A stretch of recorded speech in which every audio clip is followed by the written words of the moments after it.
Welcome to That Japanese Thing, our podcast about Japan, anime, and geek culture. Today is our first podcast, and we'll be talking about a variety of things, including KonoSuba and just in general isekai anime. But first, we'll be having a look at the news from Japan. With me today is Yesh and Dylan, two Hello. Hey there. experts in Japanese culture and Japan in general. And we'll be starting with a somewhat serious topic, I think, which of course is that 3 teachers have been indicted for an incident in an avalanche that happened in 2017. Dylan has more on that. Yeah. So it looks like earlier this week they were successfully indicted. 3 teachers, quite elderly as well, and they've been indicted for what appears to be negligence that ended up possibly contributing to the deaths of 8 people, 7 of which were students, unfortunately. And it appears that this all occurred in 2017. It happened at a ski resort as well, right? Yeah. It was a ski resort which had been closed after sort of as they would normally do after winter. And there were several sort of inclement weather and avalanche warnings issued prior to that, the tragedy. Teachers chose to ignore. It must be a thing that happens quite often, avalanches in Japan. Just I think especially in those sort of regions with resorts there, I think it's quite they tend to take measures because they expect it happening. I mean, if for no other reason, I can think of 3 anime where that is a main plot point. But Yeah. I mean, and it's interesting. And it's also quite sad because this was sort of a multi institution excursion. They had like a mountaineering excursion with sort of teachers and students from 7 high schools. Whoa, okay. Do you think Eurocamp is to blame for this? People wanting Quite to go possibly. camping during winter. Um, That's a terrible situation if our slice of life anime is leading to the death of students. Yeah. But yeah, moving on swiftly, I think, to something a little bit better in the way of news. Yesh has been telling us that Japan is relaxing its border controls. Indeed. So for the last 2 years and slightly longer, Japan has been very tight-fisted about their border controls, significantly more so than the rest of the international community as a whole. But they are finally saying, after getting pressured from Commonwealth countries and the United States in particular, that they are going to begin relaxing their border controls a little bit. This is particularly useful because even people with permanent visas, such as people who are married to native Japanese people or people who have permanent jobs in Japan, were denied entry back into the country. It was a strange thing because it's changed a lot. Sometimes they've it's changed also with waves of the virus, right? To a certain extent, but actually Japan has been very firm about not relaxing their borders, even when they were recovering from waves. They have just not when let it first people in. First started, they closed them entirely, right? Correct. And then for a few months before the latest variant, it was okay if you had a visa to go back to Japan. And then when this one happened, they banned everything again. So about the visa thing, they allowed people with a permanent visa in for a tiny bit there. Correct, yeah. But temp visas were still banned. Or if you had a job visa, I think, was the other one. So a job visa with a period longer than a year counts as a permanent visa for them. So if you had a job visa with less than a year, they still would not have let you in. Okay. Which is still kind of wild. But even worse than this is students who study in Japan but were overseas were also denied entry. And education is one of those fields that just doesn't wait. If I mean, you're not there, you're just effectively any money you have paid for that year is thrown into a well. it was just, I mean, on a personal level, it must be very difficult because I was just thinking of a YouTube personality from Japan who was sort of affected by this, right? I mean, she just runs like a normal, like, Japanese YouTuber kind of thing, goes around Tokyo, does all the Tokyo things. But like her boyfriend was, I think, American. Mm. And so, he was not allowed back in Japan. And Oh he, dear. he left December 2019. And consequently, they broke up because, he's not allowed back in the country. Yeah. I mean, I some mean, people that's don't taxing. do long distance relationships, so Yeah. I mean, it's when you think of about it affecting people that way, it is crazy. I mean, even like Taiwan and other countries that have had like really tight border control have all managed to, just have quarantine protocols Yeah. and such. I That mean, there's like I feel like there's enough stress on, relationships as well as vocations already, uh, mm. given the current climate. When you're now denied being able to see a significant other, it's just like one added straw, right? I so personally feel bad for the students because, like, I don't know if you guys still feel this way, but I remember I had a disruption in my education where when I moved from Canada back to South Africa, there was an 18-month period where I was not in school. And then I went to varsity again. And I felt like everything I had learnt in my university days in Canada just had left my head. Like I had no knowledge. Just thinking about some people who have been working hard, struggling to move forward in academia, who now have had 2 years of their life taken away without any of their will. They didn't choose any of this. and I mean, And It's now they rough. might get back in after a third year, and now Yeah, they have to go back to studying. and I'm sure studying in Japan can't be an easy or easy task or something to underestimate. well, Exactly. I mean, I've done it, and Yeah, it's no, but I mean, fun. yeah, And it is really easy actually because uh, it's not a part of their education system they take particularly seriously in at least if in the tertiary education level. Mhm. Uh, okay. but it is super expensive. I don't think quite as bad as America, but almost like to that level, right? Exactly. Foreign students often have to pay up front, and Yeah. and I don't think many of them have been getting refunds or anything. I don't believe they are getting refunds. I think if they weren't there when the year began, their money just went away. Yeah, and I mean, it's also I was like, it is one of the funnest things you can do to study in a foreign country, and just to be probably denied that. I think most people who are trying to study in Japan will probably be doing that through like an exchange program. And Yes, yeah. if an entire year passes and 2 years passes, maybe you're out of university, maybe you're out of school by the Yeah, and time. you're no longer eligible. Yeah. Yeah, Exactly.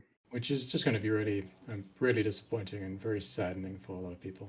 So I'm glad that these students can go back now, right? They're starting to loosen up controls and they're going to let some people.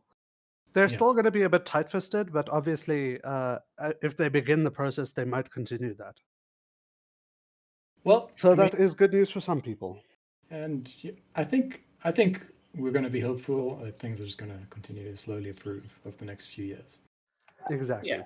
And Yeah. we ourselves are hoping to go on a nice trip, nice relaxing trip to Japan in that sort of time frame. So we're just going to be positive about that. Yeah. And speaking about trips to Japan for positive reasons, a Ghibli theme park is opening up in Japan at the end of this year, in November. What's your guys' favorite Ghibli movie? Mine, I think, would have to. I don't know if it's quite uh, Spirited Away, although I think that one has the best atmosphere.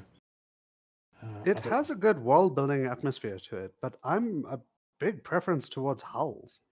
House is great. I just think Howl's goes nowhere. But It does. It does that's go true. nowhere. That's true of basically all of Ghibli's But movies. then How Kiki's iconic delivery is Walter service. White, though? It's. I mean, just that score brings you right back into the movie. Yes, yeah. Kiki's delivery service. When I went to the Ghibli Museum in 2014, I think, I got a bunch of key rings and stuff of Gigi, the Yeah. cat. Kiki's for me. So like, I don't have a favorite, but I've got they're all sort of Bits of it that you adore. yeah, and then each movie has like a different place for me. Sort of Kiki's is there in like a feel good movie for me. If I'm down or whatever, Kiki's works quite well. Yeah, I mean Howl's it's Moving Castle for me is just interesting. It's never boring to watch. Hmm. And, For me, Howls in particular fulfills that need for adventure as well. It feels like someone Yeah. fell down a rabbit hole and went on an adventure. yeah, I mean, Spirited Away also feels that kind of way with for me as well. It's all of the sort of transportation concepts yeah. that get brought in. If I- she I- didn't want to bang a dragon at the end of it, I would have been better with it.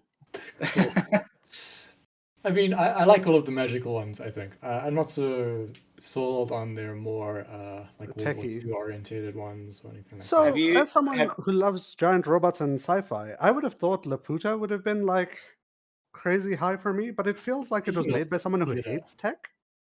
Well, Ghibli does hate tech. That's what I was going to bring up. Everything is about nature in Ghibli. Hmm. Miyazaki doesn't. He loves nature. He's not. I mean, even his name is like he's like from a rural province, right? Miyazaki. Have but- you guys? Sorry, have you guys seen? Sorry, when you said you prefer more the fantasy style movies, have you seen From Up on Poppy Hill? I think that's Ghibli.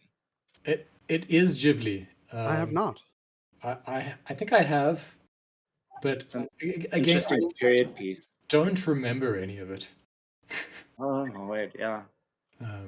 Because I would have watched it in like a group of people, just because that's the thing we used to do was watch like the new Ghibli movie, and I think Yeah, I was just that's- talking to people. That's a great group activity, actually. That's Just something you as can an do online if you like have Netflix. I mean, Yeah, you can do that. You can't do that if you're in America because Body view. Ghibli movies aren't on Netflix. Yeah, well, yeah, without doing other things, yeah. Well, yeah, if you VPN to it, I suppose it's achievable. But yeah, I mean, it's a fun thing to do and something interesting to talk about if you just want to spend some time online with some people. I did want to clarify just quickly. I consider myself a sci-fi nerd, so I do like sci-fi.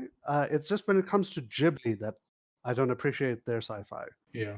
Because Ghibli movies tend towards giving the message that overcomplication and technology bad. I mean, maybe there's something to be said about that, but I don't think Ghibli is the place to go for your sci-fi. It is more For of a your sci-fi need, yeah. sort of thing. And I mean, talking about a theme park though, which is intensely, a fantasy sort of construction, right? Mm. I was just wondering if Disney had taken over Ghibli, but it doesn't seem to be the case that they have, because they're setting up all these theme parks with these two sections. One that'll be out in November, Mm-hmm. which is the Valley of the Witches, and then one that'll be out a bit later, which is the Princess Mononoke. I guess that would be more of a science fiction kind of thing. Perhaps.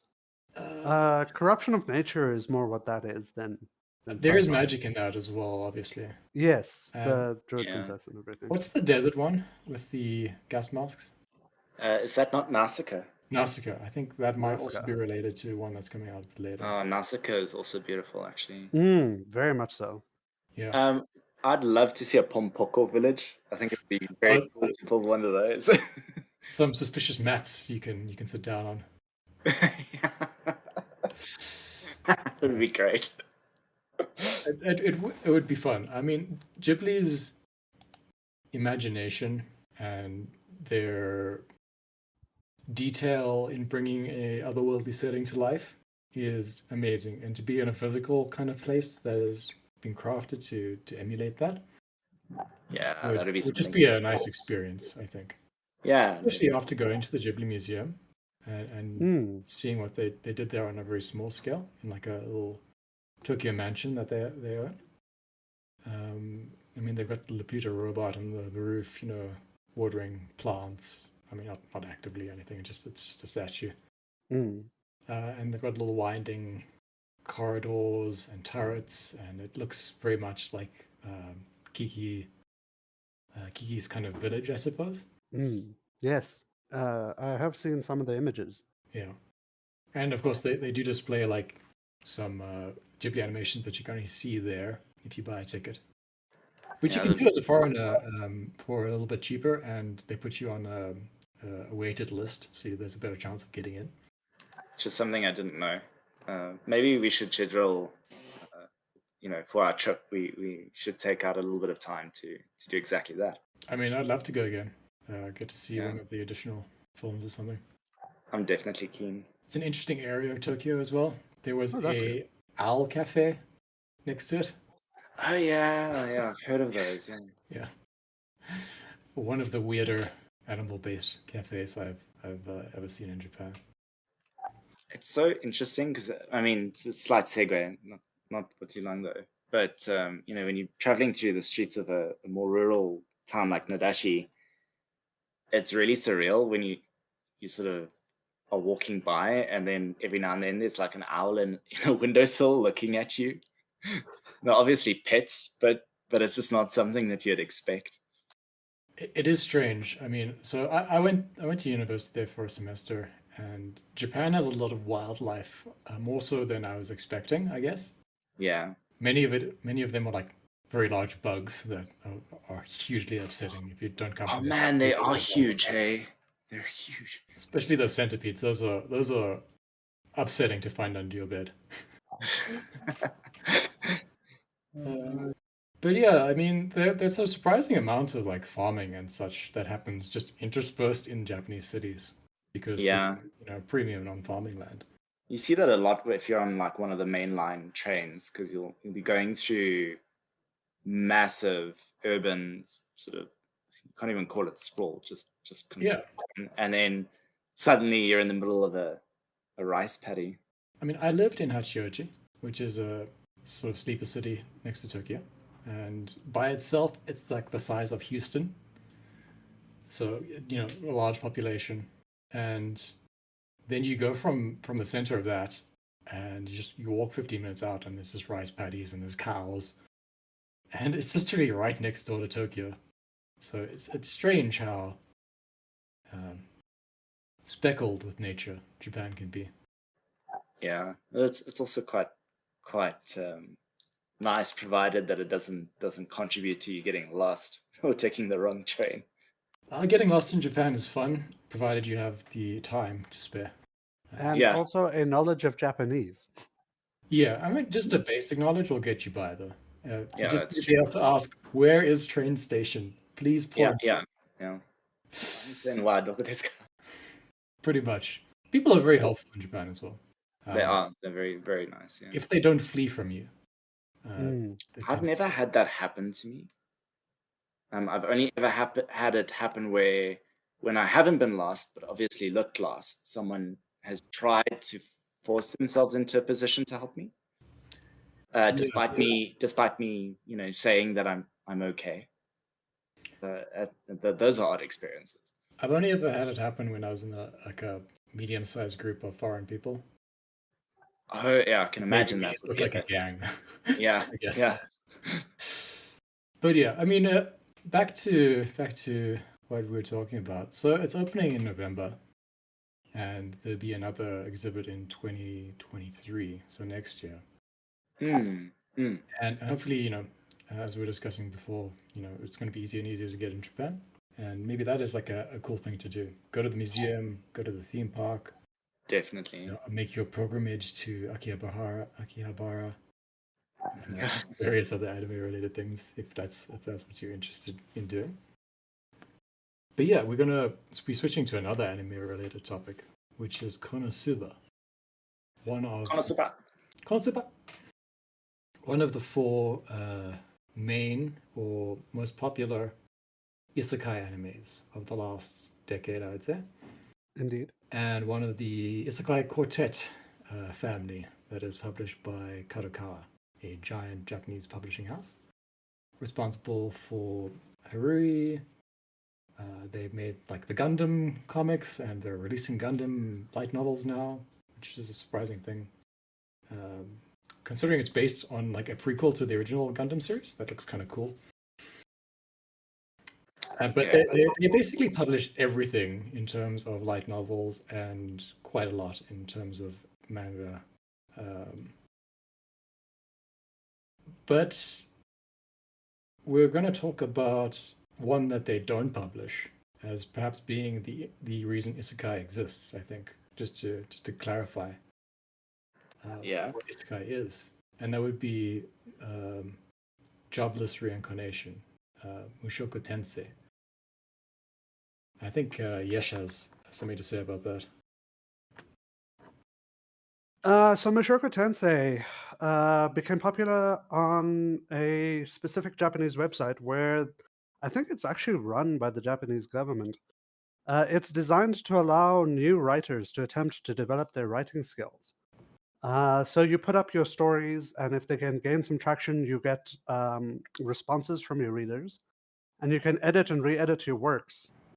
At the end of each quarter, the top story on the site gets published by Kadokawa.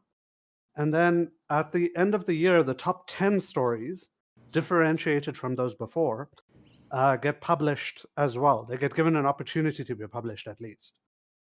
After Mushoku Tensei not only came through on the quarterlies, but in the year-end publishing roulette, it became ridiculously popular. And because of its popularity, a lot of other authors on that site started to copy templates or sections from Mushoku Tensei to put into their works.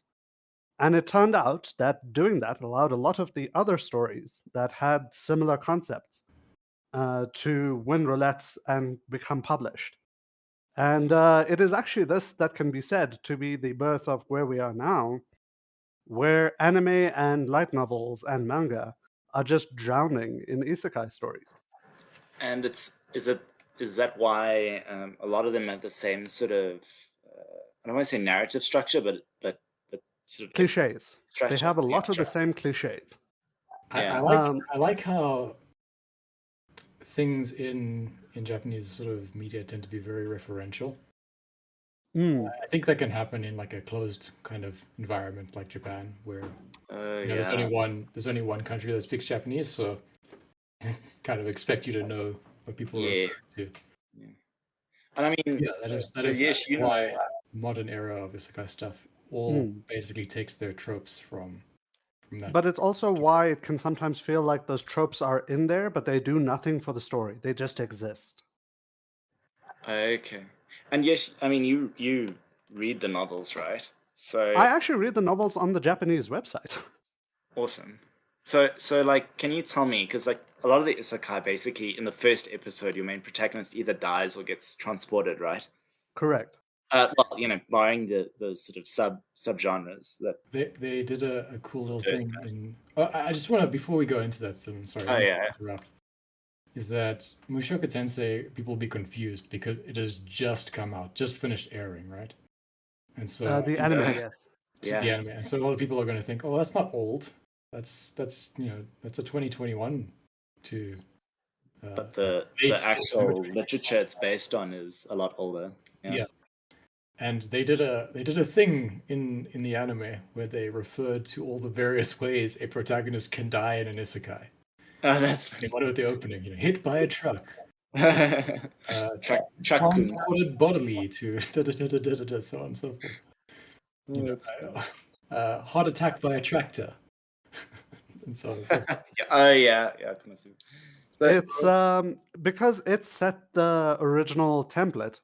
Watching it now can feel a little bit like it's just a story you've watched before. But I think anyone who watches the anime for that will feel like everything that's being brought up has a purpose, which is not true in most isekai. It is a okay. It's an actual narrative. that doesn't necessarily rely on the tropes to carry the story through. It kind of invented the tropes in a very significant, like the Adventurers Guild actually plays a purpose. Ranking within the Adventurers Guild has a real purpose for our MC. And there's no weird game mechanics or anything that sort of intrude on the story. Okay, so it's actual fantasy. Yeah. It's mostly actual fantasy. I mean, our MC is someone who reincarnated from our world, so he has a level of game logic in his mind. Like, he thinks about grinding and stuff mechanically in his head, but no XP pop-ups, no character sheet, nothing like that. Yeah. Okay, got you. I mean, what I sort of want to ask is, you know, the trope in a lot of the anime, at least that I've seen, is the main character in the first episode dies or gets transported, and it's kind of handled very quickly, and it's sort of It's hand-waved nowadays, yeah. Is that the same in the books? Yeah, it is. I mean, in KonoSuba, which we're talking about now, it's exactly as it happens in the anime, basically. Okay. So, in fact, it's the first 2 pages of the. The majority of the isekai in Isekai Quartet are called third wave isekais. So they're the isekai that came after the wave of isekai came out. Yeah. So they're kind of commenting on isekai. They're like backlashing against isekai in a way. Isekai is quite old. There's Iskatharin, there's El Hazard. There's this bunch of Escaflowne, as we said earlier. Sorry. And there's various just old otherworld kind of isekais out there, but none of them have the same feeling of a modern isekai. Okay. I mean, I've they're not referring to the same notes on isekai as the current set of work. I'm going to make an extremely cynical statement. Please feel free to reel me back on this. Sure. I feel like the vast difference is because old isekai were based on the idea that you go to another world to have adventure. Correct. It wasn't that the real world is crap. It was that you would go to another place where the rules are different and have an adventure, and it would be scary and interesting. I wrote a thing about that. I agree, right? So old isekai was you go to another world, which is adventurous, and then you come back to your own world, right? You come back to your own world a better person. You have improved yourself and return. Yeah, that's the sort of old hero's journey kind of trip, right? You come back changed. Where maybe in the modern world you were a bit of a coward or you had some problem with your personality. Yeah. Then you'd go, you'd have an adventure, and you'd come back better. And also there's like often a theme of the person wanting to get back. Like, exactly. Precisely. Not going sort of full steam into that new world. Yeah. But whereas one cynical assumption there is that our world today is so awful that the assumption is you would not want to come back to. So Mushoku Tensei and everything after it is more the people who are leaving our world were considered trash in their world. Almost all of the heroes I see in modern isekai were treated badly, were underestimated. They worked for black companies, as they call them, which are companies that overwork their employees and don't offer them pay or vacation time. Yes. A specifically Japanese concept, actually, calling them black companies and white companies. But all of these ideas where when you die, you're going somewhere better. You get given gifts. Yeah. It's like make you Japan special. Totally inventing like some sort of isekai religion, right?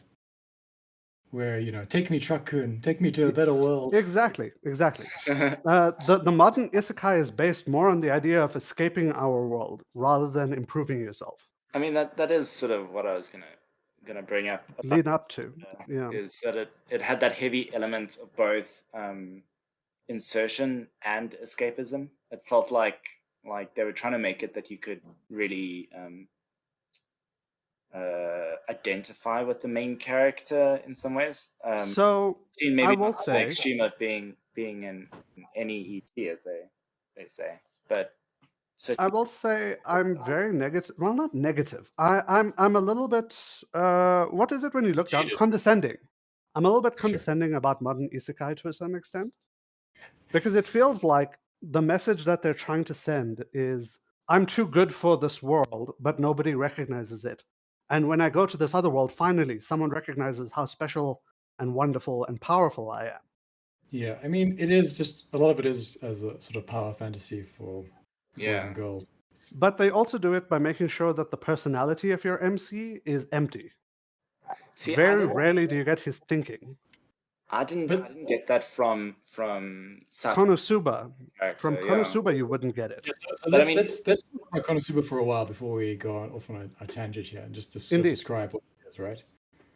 Sure. Sorry, I just wanted to say, that's where third wave isekai is. They comment on the previous isekais. Yes, yeah. So KonoSuba is one of those. Yeah, it's a satire of isekai, right? A comment and a satire on isekai. Yeah, yes. I've heard it being described like that before as well. If you had any idea of what Mushoku Tensei or a more serious isekai from the past was, although I can't really think of a major one other than Mushoku Tensei, really, then you know all the tropes that Konosuba is then going to make fun of. And Mhm. it is just it's a straight comedy for most part, and a kind of a laid back isekai in Yeah. that the characters never really do anything unless they're forced to. There's no like work ethic or Yash was speaking about the idea of bettering yourself. Kazuma does not have that. Aqua does not have that. Yeah. And the two people from the world themselves are just driven by their own insanity. So we have our four main characters. We have Sato Kazuma, who is a 16-year-old boy who tries to sacrifice himself to save a girl who he thinks is about to be hit by a truck, right? So that's the truck meme coming up. Yes. Yeah. As a But- note, he's also a hikineet. So yeah, he's a hikikomori, which is a withdrawn person, Yeah. and a NEET, which is not in education or training. So, which is I think is a bit harsh because he's 16 to say those. It Yeah. is a bit harsh, but he should be in school, but he's not attending. Yeah, so I mean, he's specifically not in school because he went to buy a game, and In the middle of the that's day. why he gets killed. Because he jumps in front of a truck, which turns out to be a very slow-moving tractor, and he doesn't Yes, get hit yeah. by it. He just And dies then he of a has heart heart attack, and wets himself, and his parents laugh at him as he dies. So it's a bit mean to begin with, but that's how it happens. What would you say the plot of KonoSuba is, either of you? This is like something that I was sort of struggling to work out. So before talking about like the plot, I recognize that it's got heavy elements of subversion to narrative. As we're going through like an episode where you'd normally have like sort of your arc naturally to like a climax or confrontation and resolution, that gets shifted very chaotically from episode to episode in terms of its timing. So sometimes they'll like defeat the big bad within, the first 7 minutes, 10 minutes of the episode. And the episode is kind of them sort of meandering around after that. Yeah. I mean, and the books are no different, really. The books are more meandering, if anything, because there's more information in them. Is the first season the first one book or the first two books? I can't remember. The first 6 episodes cover the first 2 novels, kind of, but they cut out a lot of content. Right. Yeah. In the first 10 episodes. Are these like full-size novels, by the way? No. They are Light novels are 120 called light pages. because they're very easy to read. So kind of like novella type of. Yes, precisely. Well, no, I mean, it's actually its own thing, really. So, like, a light Okay. novel is different from a novella because it has specifically 5 parts. So, Okay.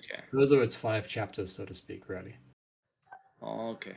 And like Modern light novels are breaking away from 5 parts, I will say. yeah, A lot of them can go up to 11 nowadays. I don't know why.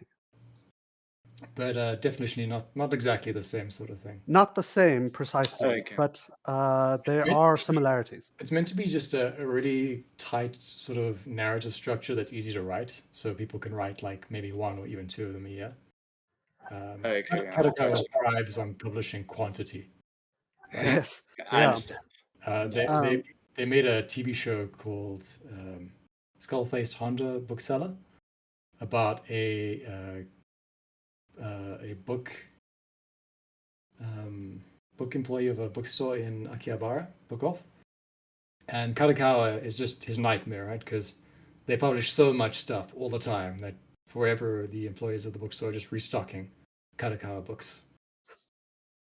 And Which is accurate to reality. It's true. They release hundreds of new titles every season, every 3 months. So it is crazy, and they produce a lot of anime as well. Like they usually have 3 or 4 seasons going on concurrently At the same time, yeah. Sure. But yes, because they publish so much, this is why we have the onslaught of isekai as and well. I mean, because they own everything, we get all the isekai in the same place, which is why we can have something nice like Isekai Quartet. So it's not all bad. Yeah. I did notice that they publish them often on the same platform. But what I like about like the way KonoSuba has been adapted is that because it's just the light novels and they're short, you have these very short narratives that complete themselves, and there's no weird cliffhangers, right? Yeah. Maybe they begin like the next story of the next novel at the end of like the first season of the anime or the second season, but there's no it doesn't feel like it's an incomplete thing like a lot of Other shows. Yeah. It doesn't feel like it's calling for the next episode.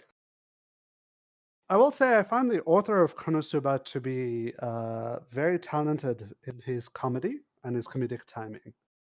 Because I've watched 2 or 3 of his other works now, and he's always been able to make me laugh. And the one about the furry wrestler. Yes, the furry wrestler. Mm-hmm. No, I think KonoSuba is his best work still. I would definitely say that KonoSuba is the most coherent. So I mean, let's describe what the world is like, right? Fair enough. So I would say that KonoSuba's world is more detailed than we would originally expect, and this includes Kazuma. Kazuma himself doesn't expect the world to be as detailed as it is. I mean, he thinks it's just going to be a cheat game mechanic kind of thing because he's aware of what isekai are. Yeah, there is that sort of reincarnate by Aqua, who is the world's dumbest goddess. And you really do get the impression at the very beginning that he's just trying to mechanically get through the start of the game to get to the meat of the game. I do feel like he describes his entire experience in the first 2 novels as a tutorial. Right? Yeah. Sorry, Dylan, you were saying? I was going to say that I do feel like what the author does do, at least for me, successfully, is that he looks at these sort of standard cliche characters, thinks about it in normal world terms, and then kind of he scratches out what that actually looks like and then writes what it would actually look like. Because if you think about it, a goddess with near ultimate power and actual followers is, especially if you're going to give her personified traits, she's going to be self-involved. Right? But I suppose what I love about all the characters is, let's take Aqua, the goddess of water, right? And her job is to reincarnate people from Japan into a battle world, right? Where the followers of the good gods need to defeat the demon lord. Yes. The stock standard isekai plot, basically, right? Yeah. But she's incompetent and self-absorbed. So I just want to point out a little internal but like consistency thing about Aqua first as well. She's the goddess of our world, but we have no heroes or magic. All she does is make heroes and give up magic. Yeah. No. She's the goddess of our world. No, it's just Japan, I'm pretty sure. It's the whole world. Just like how Eris is the goddess of the entire world of this place. Maybe you're right. I recall her saying herself, she's, the elite goddess of Japan. But maybe she does say that. I remember that she likes snacks from Japan or food from Japan. I can't remember. Yeah, and she only reincarnates people from Japan into the new world Yeah. for some reason. I could be misremembering that, but It's like the a joke convenient way is to keep the language consistent. that our world manages itself, and she gains power because of our population, but she does nothing. She Yes. is aquaing our world. Correct. Yeah. I mean, it makes sense why things are sort of run down and deteriorating because Aqua's in charge. But I mean, just to describe her, so she's, an all-powerful goddess, maybe not all-powerful, but, a powerful goddess. She is highly ranked. Yeah. And she's supposed to be taking care of this problem by sending people who have died, unfortunately, to then be reincarnated in this other world where they'd be given heroic powers. One specifically very powerful heroic power, then to fight the Demon Lord's army and bring peace to the realm, sort of thing. But she's lazy, right? And she doesn't really care about her job, and she doesn't really want to do it. So she'll just reincarnate anyone and doesn't particularly care about if they're a good fit for something. Yeah. So we learn that most of the Demon Lord's armies sort of the threats from the Demon Lord are basically because she has sent someone incredibly incompetent into that world, and they've created a threat rather than helping in any way. For example, the mobile fortress destroyer, which is the end plot of season 1. Oh yeah. Is because of the one of these people. She reincarnates, and she gives him the ability to make anything. Right, that's his cheat power. And he makes this destroyer thing, which is just rampaging throughout the world, and he doesn't know how to stop it because he can make everything, but he's not smart. He's not anything. He knows how to make something, and he had no idea how to stop it. I missed that detail completely. I'm not gonna lie. I didn't realize that he was actually a previously reincarnated. I mean, his thing is a recurring thing. It comes up again and again. If you I think the story about him coming from another world only comes up in Megumin's village. I think maybe it comes up in some of the short stories as well before that. So you'll get the OVAs from season 1 and 2. That makes a lot quite more possibly. sense now. I do know that in the actual show, the book of him going, I don't know how to stop this thing. They think I'm attacking them, but I just don't know how to turn it off. Yeah, no. For example, that book, right? They open it. I don't think that happens in the show, but in the light novel, it's like, why is this in Japanese? Yes, he does say that in the LN. Yeah. Yeah, and yeah. So Aqua, being this goddess, she says Kazuma can have any one thing to take with him, and so he says, well, I'll just take you as my one thing. And because she made that promise, it's binding somehow, because that's maybe the rules of the gods, which Aqua probably didn't know about because she's incompetent. So she gets sent to the world with Kazuma. And largely, like, I view the plot of KonoSuba is Kazuma is saving that world by keeping Aqua in it. Because she can no longer do any more damage. I also quite appreciated that she called up to a higher power above her to ask for mediation about if she can be picked. And she was like, there's no way, I'm too important. And the higher up immediately was like, goodbye. Yeah. Finally, your card has been drawn. And I mean, the joke about Aqua is that she's just really dumb, right? Very, very low intelligence. She has amazing every true. other stat, but also the worst intelligence. Yeah, so within a few weeks of going to this world, she forgets why she's there. Within a few months, she has a lapse of memory, which she completely forgets she's a goddess for a brief period of time. Specifically, I'm talking about when she's in that cage. Yes. With the yeah. And I mean, it's a really kind of weirdly refreshing just take on. Okay, I mean, just because someone is a powerful goddess doesn't mean that they have a good mind, or they're competent, or that they're right about anything. Because I mean, she's lazy. It was also a bit of a riff on the evil goddess meme, which started to be a thing, where when you die, you encounter a deific force, a goddess usually, yes, who is antagonistic towards you and makes you come into the world in a bad situation. So Aqua, when we first meet her, seems like the most arrogant, bitchy thing in the world. And then, like, within 2 minutes of the show's going past that, she's just some person who builds walls. Yeah, and it turns out her superpower in terms of the show is she's really good at carpentry and masonry. I mean, that's her calling. It's basically what is implied by the author. This is what Aqua should be doing as a living: is building walls and maintaining furniture. It's also quite funny how, like, I mean, going by that logic, she sort of selected Kazuma, right? And his trait that sort of resulted in him choosing her was his spitefulness.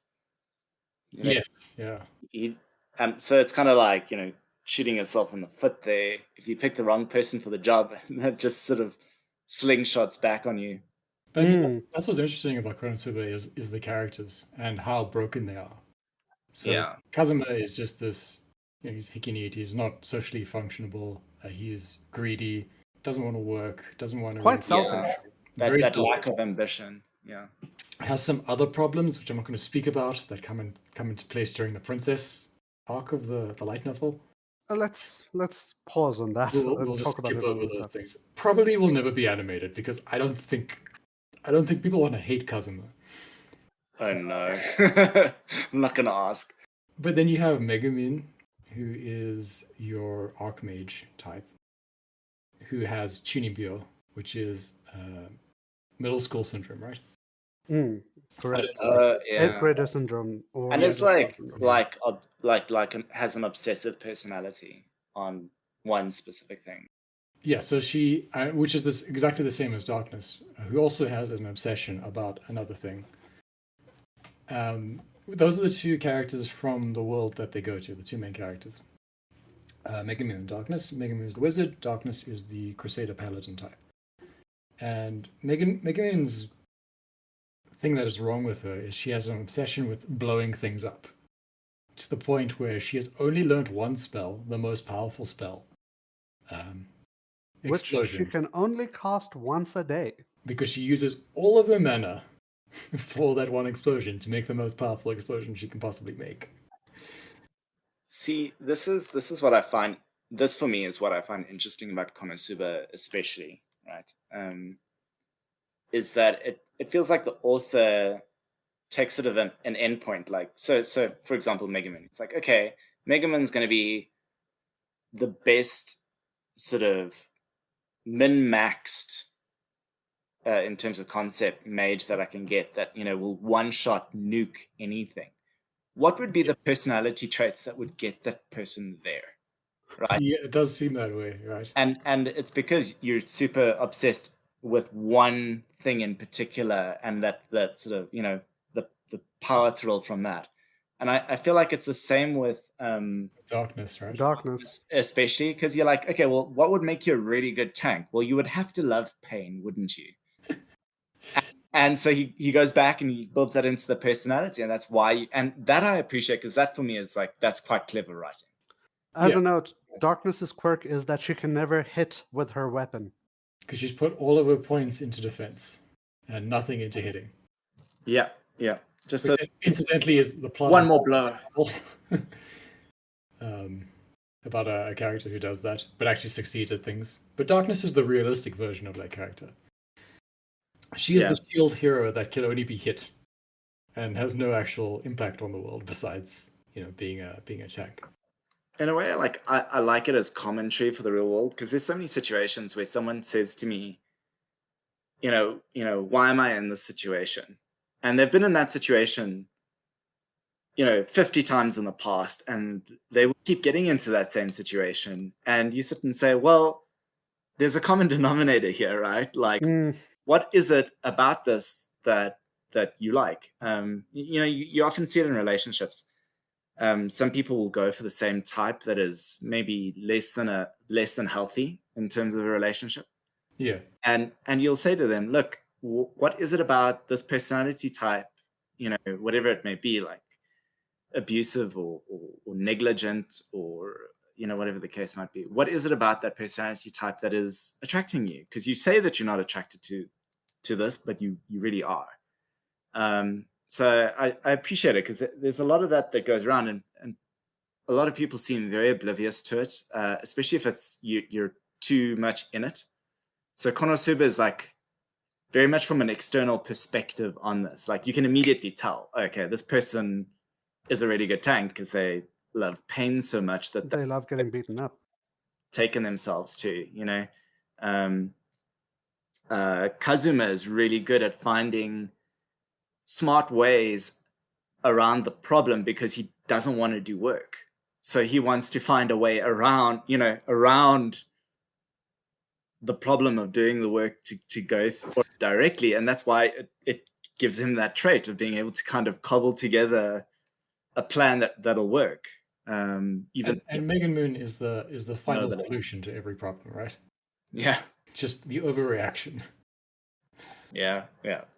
But also just the world in general.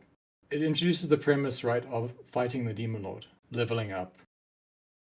That the ultimate goal of the series is to defeat the Demon Lord, right? And save the world, Yeah. and then Aqua will be returned to the God's Realm, and Kazuma will be allowed to go back to the original world. I think that's the deal. I can't remember if that's exactly the deal. No, it's just for Aqua to return. Kazu doesn't have a deal to return to the real world. Oh, okay, right. He died in the real world. So yeah, that happens a bit later. He gets like a deal with Eris, I think. Yes, Eris does make a deal with him for that, but that's separate to his Separate. initial deal. But anyway, those are Okay. that's the goal, is for Aqua to be able to return to the God's Realm. And Kazuma sort of decides really early on, like, what's in it for him, right? Yeah. Why should he have to defeat the Demon Lord if he's in the relatively safe starter town of Axel, where the Demon Lord is the furthest away from, and if he can just find a way to make money, he can have a relatively comfortable life. So it completely undermines the presented plot of the story. Yeah, in a way, your protagonists aren't typical protagonists. They would actually be kind of antagonists, and your storyline has to come and fish them out of it. I mean, to the point where we're introduced to actual heroes, right? Yeah. And the story presents them in such a way that you immediately hate them. These are not bad people. Mitsurugi? He's actually putting his life in danger to try and help He's people. earnest. He's got companions that love him. He's got real power, and he's dedicated to bringing the evil of the Demon Lord and bringing peace to the realm, right? Yeah. And Aqua is the person who reincarnated him into that world. And she immediately, upon meeting him, just despises him. In all his earnestness and and doesn't remember doing it. Yeah, doesn't even remember that she's the person who reincarnated him into this world. Yeah. As a note, he is also obsessed with her. He's in love with her. He wants so badly to put her in his party so he can use her powers to help him save the world. And so I think it's just this. It's so satisfying, KonoSuba, because these are all just broken characters that you learn to love, and they always feel like they're more real because of that. There's no perfection. There's no super smart person who always has a plan or anything like that. It just feels like a real person. And when you're presented with this perfect archetype, it's just really easy to be on the side of Kazuma and Aqua, and feel the satisfaction, the schadenfreude of when Mitsurugi gets his sword stolen and then sold for cash. See, I found that entertaining. Like, I didn't feel any enmity towards his character, but the way that they write it is that it is very funny and entertaining. The fact that he's got like he's like one of the only actual true protagonists driving the story to a conclusion, or at least in theory.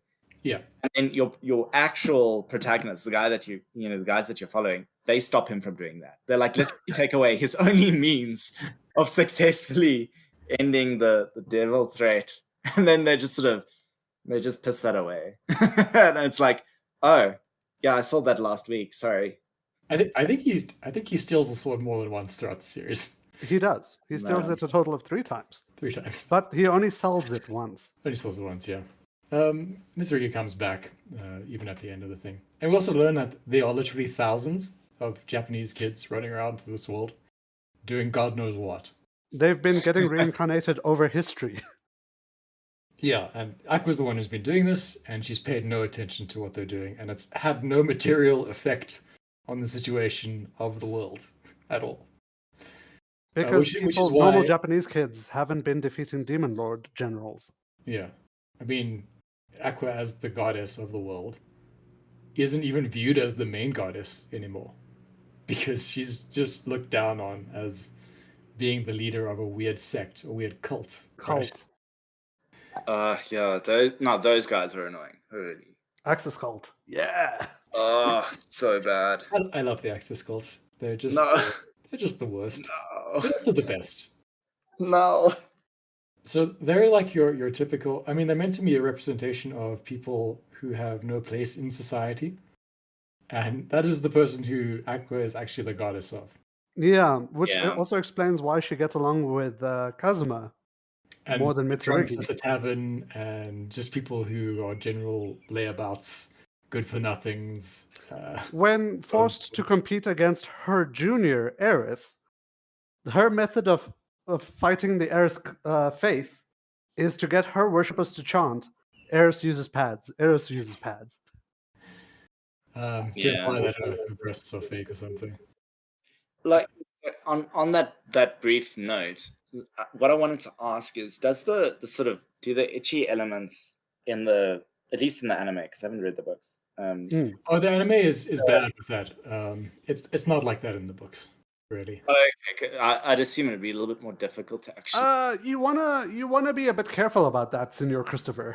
Well, if for example, if Darkness is really sexualized in the anime, and Yeah, heavily. she's not really in the novels, at least not in public, you know.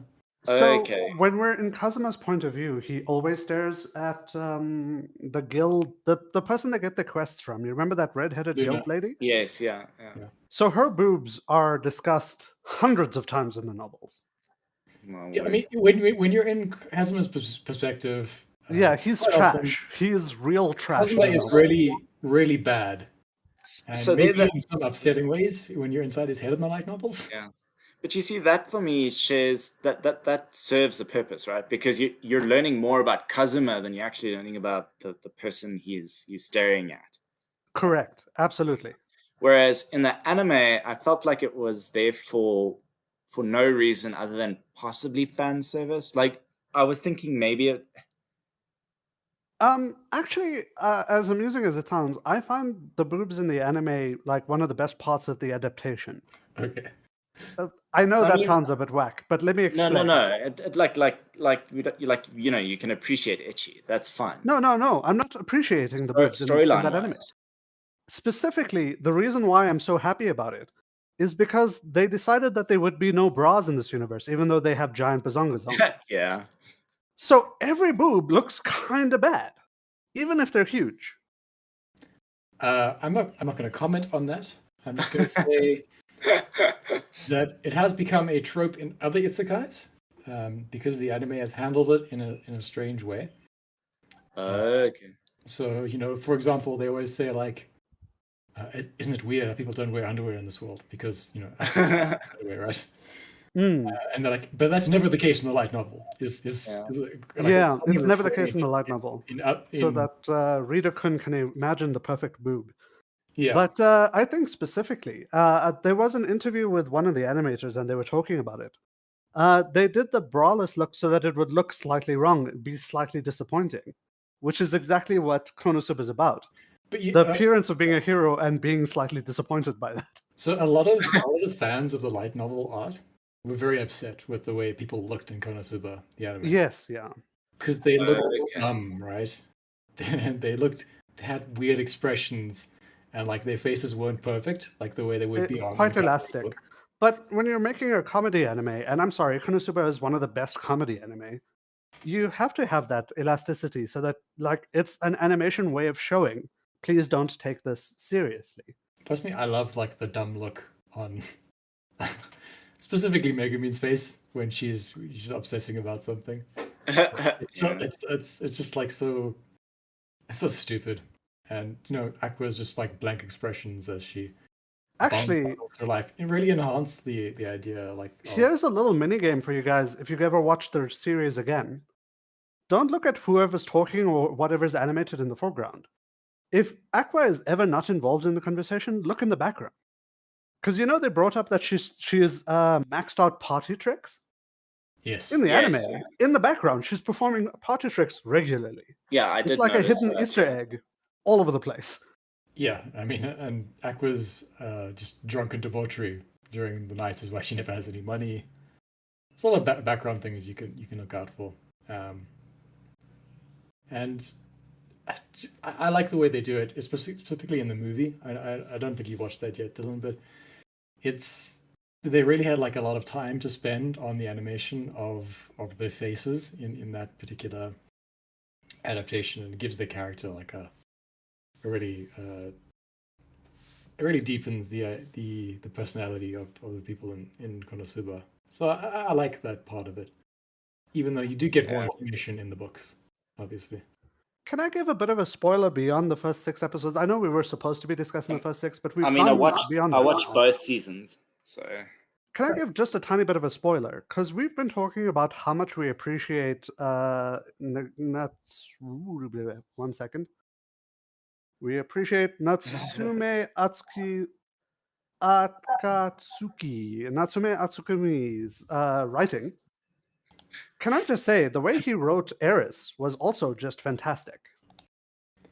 Because she comes across as the bland, good goddess, but when you find out what her avatar is, she enjoys having a good fun time and having some mischief as well. It's such a nice rounding out. Natsume Akatsuki, yeah. Akatsuki. Like the organization. Sorry, I from lost the ability to talk for a bit there. Is that right, Akatsuki? Anyway, I think people will be angry at us if we talk about like Eris's plot line, because I won't go into further detail. I was just appreciating. actually, let's just say spoilers here, and I'll cut it out if I don't think it's appropriate. Spoilers. I mean, Eris is Chris, right? Eris is Chris, correct. They are the same person. The thief that teaches Kazuma to steal is the goddess Eris. And she doesn't change her face or her body. That's why Chris has that scar in the same place Eris has that scar. I didn't even notice that. I won't lie. I'm so blind. But also, you'll notice that Chris has smaller boobs than Eris. So technically, Aqua is not lying. Yeah, Aqua's not lying. She is padding. But yeah, I mean, she's actually has sort of like a weird arc with Kazuma. It's a very good arc with Kazuma, though.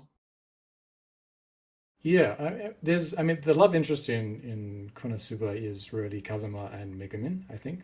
The main line ending suggests that it will be Megumin, but the closest person he comes to kissing on, like, in frame is the goddess. Okay. Eris. I guess maybe, at least in the beginning few light novels, that is true. But yeah, I don't know. I like how that would be like the normal plot line of the goddess maybe falling in love with the hero. That would be Kazuma and Eris. Although I like that she is just constantly disappointed in him. Because she is that earnest, do-gooder kind of Robin Hood goddess, right? Trying to help people and that sort of thing. And he can never be relied on. Kazuma will always do the wrong thing eventually, no matter how good it is. Absolutely true. Yeah. I mean, he will spend all of his money. He will get into debt. He's going to go to the succubus people for his earthly desires, right? I will say, one of their final interactions. You finished the entire book now, right? Yeah. One of their final interactions was him refusing to wake up and get resurrected, and she was like flirting with him, saying she was going to kiss him if he didn't wake up. Yes. It's interesting how every character in KonoSuba seems to have like a genuine purpose, and it's not just made for the trope. Oh my god! Yeah. What's Mask I mean, guy's name? again, it's that like subversion. Vanir. subversion stuff, right? Like he's surrounded by a harem, but he's happy to perv over people, but he's not actually interested in any of them. I mean, it seems that way, right? It seems like a subversion of the thing. So, I mean, Yeah, you know, like Megumin and Kazuma do actually have like quite a, nice like kind of love story thing going on, and it's genuine at some point. And I mean, Kazuma has like a lot of flaws, but that's just one of the things he's not bad about is that he is Relatively relatively romantically sincere. sincere. Because he does have some feelings for her, and it is reciprocated with Darkness, but he always tells her no. He never ever pushes that. Yeah, and Darkness is a weirdo. I don't know how to explain that in any other way. I mean, so I've known a lot of weirdos, and makes perfect sense to me. Their romance was also very well developed. like In that. fact, in the beginning, it was about as well developed as Megaman. Yes, But I mean, definitely by the end, Megaman is definitely. I mean, by the fourth novel, you're pretty sure of where things are going. Yeah. But I mean, Darkness's character is the one that sort of maybe feels a bit left out in the cold in terms of development, because she doesn't really have anyone to play off after a while. I feel like they developed her first because the responsibility stuff when the destroyer is coming really gave her some rounding out. Yeah, I suppose maybe she just finishes off her character arc really early. Her arc finishes in like book 2 or 3. Then Megaman's comes along, and then Aqua's. See, having only watched the anime, like that didn't make sense because I'd say Darkness is actually kind of one of my favorite characters. In the anime, at least. Yeah, I often feel like that as well, and I don't know why. It's because she is focused in more episodes. Yeah, her arc is exactly in the beginning. Like what you said, and then like Megaman's arc hasn't really come, so she's like a like. So in the movie, the Red Destroyer, or whatever it's called, Megaman gets the beginning of her Legend arc. of Crimson, right? Legend of Crimson, that's it. Okay. In Legend of Crimson, we get the beginning of Megaman's arc, and also the romance between Kazuma and Megaman just like ramps. Yeah. Okay, cool. So I will say I think the movie does a good job of the intro of that, but I am so disgusted that after all this time, we don't have another KonoSuba. They're only in talks about that shit. It's coming. It's coming. I know it's coming, but oh my god, it's so goddamn popular. But I mean, that's Kadokawa's MO, unfortunately, right? Is that because KonoSuba is no longer we being got 3 seasons of fucking Shield Hero. Because KonoSuba is no longer a light novel that has been published, yes. It is slightly lower on the priority list because they can't sell a new book. They can't sell more light. Well, I mean, it's still on shelves. But there's no new one coming out. There's no new one. Yeah. So I think we'll get maybe another couple of movies, possibly another series. Hang on. There's 2 KonoSuba world books being published still.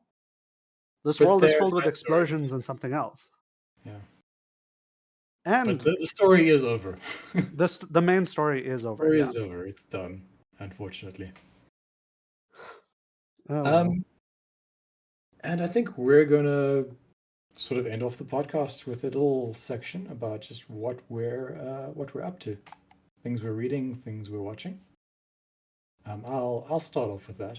I'm going through Gundam. I'm going to go through all of it from the beginning to the end. I've decided because I've never watched the original few series of Gundam. I started with Gundam Seed, I think, which is a lot of Gundam fans consider that one of the worst. Yeah, no, it was pretty terrible. It's a CW Gundam, basically. Yeah. So I would like to see what all the fuss is about from the earlier stuff. I've watched some other Gundams as well. But just be aware that our other friend who likes Gundam, Senior Barlington, he loves Seed. He considers it one of his favorites. So does his brother. Which I will never understand because they are educated. They know about Gundam. They should know better. I don't get it, but okay. I don't particularly get it either. When you begin Wing, let me know. I will join you on the watch and we can discuss. Sure. I mean, I think it's all on Netflix, so that's what I'm doing. I'm just watching one episode a day. I think it might take 3 years at this rate. Oh my word, yeah. Could be. Hey, on the other side of the coin, AruAru's journey is pretty spectacular, so you'll enjoy Everyone it. he talks to dies. Everyone he talks to dies. Like, especially if they're female. If they Well, introduce a Gundam new is female supposed to character be. and that person sees Amuro, she's dead. Dead in 2 episodes. It's not even worth getting attached to anyone. Gundam is supposed to be an exploration of a war drama, kind of.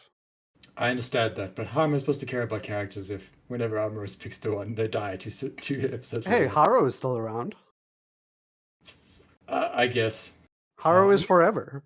I guess Mirai and yeah. And there's Same. Mechanic Guy. One of the mechanic guys blew himself up before Amuro. But the others will live for at least another 12 episodes. Yeah, sure. That seems to be how. I like Kai. I hope he doesn't die. He's Kai doesn't die, good because he's like the only character. but he like fades. Oh well. Anyway, that's what I'm watching. Indeed, a very good concept on trying to get through that. I applaud. Thank you. What do you Dylan. watch? Oh, you're gonna ask me? Okay. Yeah. So currently I am watching some old anime that I have some very old DVDs of. I can't remember what it's called exactly. It's not Fruits Basket, but it's from that era. I apologize. Is it in the same sort of genre as Fruits Basket? It is a high school thing with cute girls doing cute things, but I can't remember. Negima. Azumanga Daioh. Sorry, I just remembered. Azumanga Daioh. Okay. And Daioh, ne? The I'm watching Azumanga Daioh at the moment. Love Child, I think. I have to admit, it's because I'm getting out of some pretty sad anime that I was watching. I was trying to go through Legend of Galactic Heroes, and bits of it. I'm gonna start watching that as well. I think. It's a very good watch, but there are bits that are sad. So after I get over being sad by watching cute girls doing cute things, I will go back to Legend of Galactic Heroes. I like to have a spread of anime that cover the various emotions. So, I tried to watch 86 recently, and I can't. It's just too. It's too a lot upsetting. of yeah. Yeah. But it does a very good job of discussing some very harsh topics. It may be a bit preachy at times, but yeah, it's Preachy, yes. But I'll take preachy. Anyways, that is me. Also, I'm reading 14 light novels and about 86 manga. As expected, Yish Senpai. Yeah. That's me though. And you did it? Just like interspersed, like you just take all the novels and you just do that sort of library book thing, and you just intersperse the pages, and that's how you read it. Which light novel are you watching? Yes. Yes. Yeah. I mean, manga is easy because a lot of it's once a month. Yep. True. So I'm a little bit stressed on time at the moment. So been sort of doing the series for this cast, and at the moment, sort of Japan related. In training, we're going through one of the Koryu's Densho from like fundamental levels up, which we've done before, but we haven't done. What sort of? Sorry, Dylan, can you describe your Yeah. So here I'm doing Bujinkan, which is Bujinkan itself is sort of a conglomeration of 9 different schools, some of which are called or known as Koryu. Actually, all of them technically. What does it mean? Koryu is like. Oh, do you mean the name Bujinkan, or do you mean? Either. Go. Oh, okay. So Koryu is the way in martial arts, sort of specifically Japanese martial arts, the way they separate the categories is Koryu is sort of anything but for a certain era. I think it's your Edo era. So it's schools sort of birthed in Warring States period. And before. A lot of them are actually a lot younger than the Warring States period, like from 1100s onwards, supposedly. So it's It's basically pretty when good. martial arts were meant to kill people as opposed to be Well, a hobby. yeah. Kid. I mean, I don't like getting pedantic on that stuff because you get a lot of sport martial arts that are quite effective Sure. at whatever they do, and but I think that's sort of the big delineation. And I can't remember the name for it, but the other martial arts are sort of newer. Those are like your judo, for example, was descended from Jutaijutsu, and Jutaijutsu is like grappling for warfare, whereas judo is sort of a more it's catered to be more civilized, more exportable, Yeah. thing that you can do in the modern era because it's not acceptable to yeah, there's a whole bunch of reasons, but The art of putting someone on the floor, really. yeah, judo, jiu-jitsu, they're all sort of descended from those types of deals. So we're currently going through a school called Gyokoryu, and at least from the Bujinkan side, it's sort of said to be or considered to be one of the progenitors for a lot of the other schools. So it's supposed to be like the great granddaddy of all of them. So it's a really good thing to kind of have as a fundamental or foundational topic. And in fact, the way the school's typically taught is you'll start with what's called the Kion Hapo, which is your foundational sort of 8 concepts, and the sort of like kata, really. But kata in the sense that you're actually doing it with another person. You're not doing a form by yourself. So you've been practicing a new form, essentially, is what you're saying, or you've been reading up on one? Well, yeah. So I'm working on it for myself. We've done it before, and we're going through these kata. And I'm also having at the same time to try and translate some of the names, just on a very basic level, because sometimes it helps to know what the name means, at least conceptually. Sometimes not. Sometimes it's quite obscure or abstract, or it feels like it is just a name for the set. And other times it feels like it's trying to give you a sort of an idea of what should be emphasized when you're doing it. Yeah. But yeah, so we're going through that. That's a big part of my pretty much daily existence at this stage because there's a lot of content to go through. So we take a week. We do essentially one of the forms from that densho, and we do it 3 times a week, exploring it, trying to make it work, trying to make it practical, not trying to be too dogmatic about it, if you know what I mean, but trying to really kind of understand what makes it work. And yeah, I think in the future we'll definitely speak in a little bit more detail about what Dylan does and what exactly it is. But I think let's talk just briefly about our next topic for our next podcast. I have a suggestion for a show we could watch if we wanted to discuss something. Well, I was going to suggest, Mhm. so next episode, I wanted to bring up maybe a slightly recurring topic of maybe learning Japanese, because I'm sure a lot of people are interested in that as well. Yeah. So we could next week maybe talk a little bit about the basics of that, as something I've had some minor success in. Thanks for listening, everyone. This has been the first podcast of That Japanese Thing. Hope you enjoyed, and we'll see you again soon.